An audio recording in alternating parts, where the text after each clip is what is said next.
आसुर स्वभाव वाले जो व्यक्ति होते हैं वो कैसे होते हैं? वो लोभी होते हैं, हर चीज़ में लोभ करना, अच्छा। है ना। और दूसरा क्या होता है, क्रोधी होते हैं।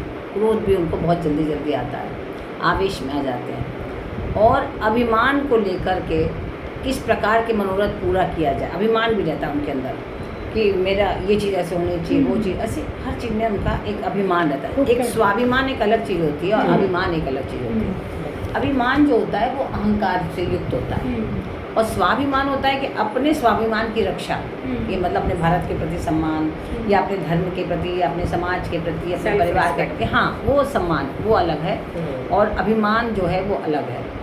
तो उसे भगवान जो है, ये जो आशी संपत्ति वाले होते हैं वो कैसे कैसे अपने मनोरथ करते हैं, उनकी क्या क्या इच्छाएं होती हैं आशी संपत्ति वालों की। भगवान आगे 16वें अध्याय के 13वें श्लोक में बता रहे हैं, इदमद्य मया लब्धमिमं प्राप्स्ये मनोरथम् इदमस्तीदमपि मे भविष्यति पुनर्धनम्। इदमद्य मया लब्धमिमं प्राप्स्ये मनोरथम। जो आशी संपत्ति वाले व्यक्ति होते हैं लोभ के परायण होकर मनोरथ करते हैं। जो उनकी जो मनोरथ होते हैं, जो मन की इच्छाएं होती है, लोभ से युक्त होती हैं, लोभ से रहित नहीं होती कि हमने अपने उद्योग से, अपनी बुद्धिमानी से, अपनी चतुराई से, अपनी चालाकी से इतनी वस्तुएं जो आज हमें प्राप्त कर ली है और अब इतनी और चतुराई दिखाएंगे कि और वस्तुएं प्राप्त कर लें। जैसे बहुत से लोग होते हैं ना, एक मकान बनाया, 2 बनाया, 3 बनाया, 10 बनाया, देखा हमने अपनी बुद्धिमानी से किया है। उनके अंदर ये अभिमान आता जाता है, ये अहंकार आता जाता है कि मैंने अपनी बुद्धिमानी से किया, कितनी चालाकी हमने दिखाई तब जाके ये किया। ऐसे नहीं, जो आज जैसे आप बोलते हुए सुनते होंगे आप लोग कि जो बड़े बड़े उद्योगपति होते हैं वो ऐसा कहते हैं कि हमने अपने ऐसे माइंड लगाया इसलिए ऐसा हुआ, है ना, इसलिए ऐसा हुआ। पति वाले जो होते हैं उनके अंदर ये होता है कि मैंने अपनी होशियारी से किया, मैंने अपनी चतुराई से किया, मैंने अपनी बुद्धिमानी से किया और दुनिया में कोई कर ही नहीं सकता। तो इसमें क्या आ गया, अहंकार आ गया, घमंड आ गया। तो इसके कारण वो जो है और उसी में लगे रहते हैं। और हमारा बड़ा लड़का इतना पढ़ ले, उनके मन में जो होता है ना, कहाँ इंग्लैंड में ले जाएं, अमेरिका में ले जाएं, कहाँ कहाँ ले जाएं, कैसे पढ़ाएं और कैसे कैसे हम धन की जो टैक्स जो लगता है उसको चोरी कैसे बचा लें, हम धन बच जाए, टैक्स चोरी कर लें। इनको भी करोड़ों करोड़ों टैक्स देना पड़ता है। तो आप ज़्यादातर सुनोगे जो बहुत संपन्न लोग हैं उन्हीं के टैक्स ज़्यादा उन्होंने चुराया गया है। जो मध्यम वर्ग के लोग हैं बेचारे सब दे रहे हैं टैक्स, वो कहीं नहीं चोरी कर रहा है। लेकिन जितने बड़े व्यवसायी उतना धन के टैक्स की चोरी, तो वो इसमें चतुरता दिखाते हैं कि देखा हमने इतना टैक्स बचा लिया। वो आशी संपत्ति वाले हैं।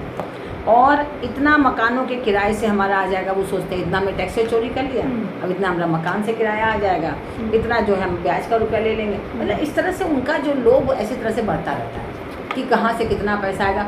और उनको ऐसा लगता है कि जो मैं पैसा इतना जोड़ रहा हूँ, मैं अपनी इतनी बुद्धिमानी किया है, उसके कारण हमारे बच्चे इतने योग्य बन रहे हैं।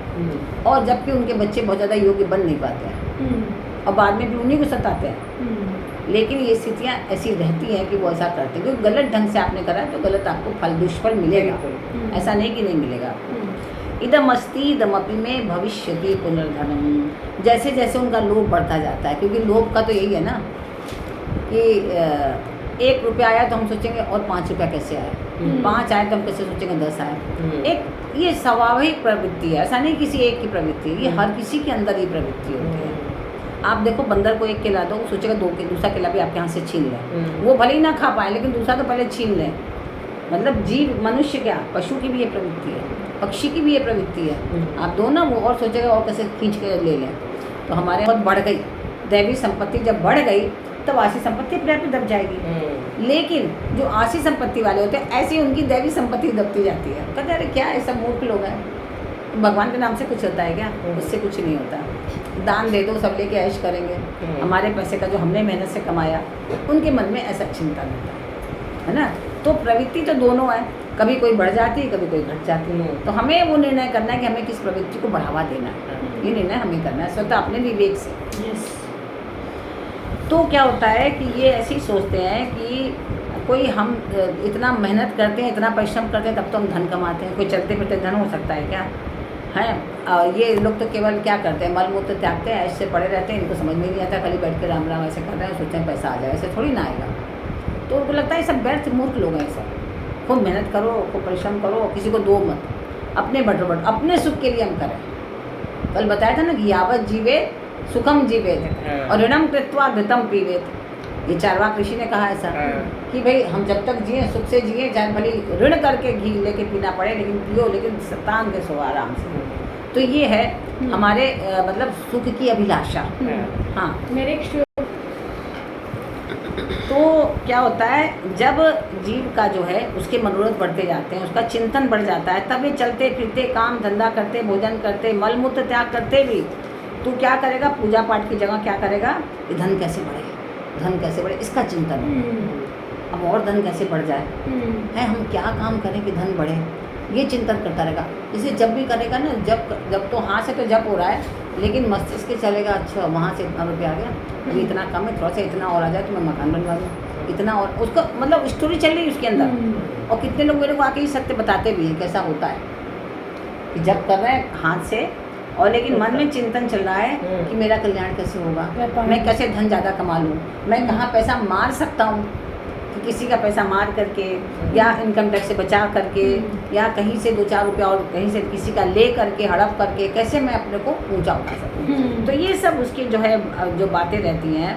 तो ये, या कोई पशु पक्षी रखा तो ये कैसे बढ़ा लूँ और जिससे कि मेरा काम और बढ़े, ऐसे उसको सब चिंतन करता रहता है। उसके जो उसके मनोरथ होते हैं ना, सब प्रतिकूल होते हैं, अनुकूलता लिए हुए नहीं होते, सब प्रतिकूलता लिए हुए होते हैं। ऐसे जो आसुरी संपत्ति वाला होता है, गलत कामों में सोचते, हाँ गलत काम की तरफ सोचेंगे। तो जब उनकी दृष्टि अपने शरीर तथा अपने परिवार पर जाती है, तब वे उस विषय में मनोरथ करने लग जाते हैं। जैसे जब धन पे गई, धन के विषय में सोचने लगे कैसे बढ़े, और जब अपने परिवार पर या अपने पर जाते हैं, तब ये सोचते हैं कि अब हम ये दवाई ले लें तो एकदम पूर्ण स्वस्थ रहने लगेंगे और हम पूरी तरह अच्छे हो जाएंगे, फिर हम मौज करेंगे।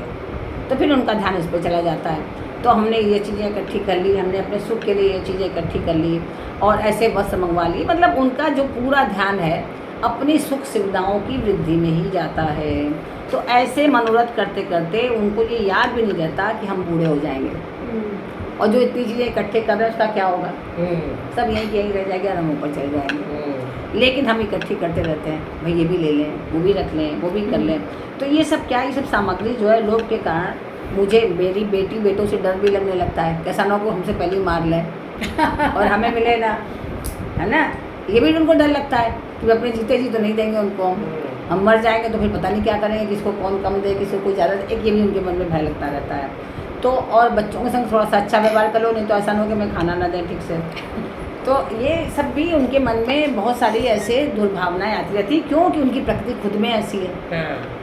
इसलिए तो दैवी संपत्ति को धारण करके साधन करने वाले जो साधक है, उनके मन में कभी कभी व्यापार आदि के कार्य को लेकर के इतना काम हो गया और इतना काम शेष है, ऐसा जो विचार आता है, तो वो वहाँ पर टैक्स के विषय में भी सोचते हैं, टैक्स देना है, ऐसे भी विचार उनके आते हैं। तो ये विषय भी, क्या आपके मन में प्रश्न हो सकता है कि क्या ये विषय भी जड़ता का है, क्या वो भी आश्रित संपत्ति वाले हो गए? नहीं, वो आश्रित संपत्ति वाले क्यों नहीं हुए? क्योंकि वो कार्य को कार्य करने के कारण ढंग से सोच रहे हैं, लोभ से नहीं सोच रहे हैं। जो उनके यहाँ स्फूर्णाएँ आ रही हैं वो लोभवश नहीं आ रही है कि दूसरे की हानि हो, मेरा हो जाए और मैं टैक्स मार लूँ, इस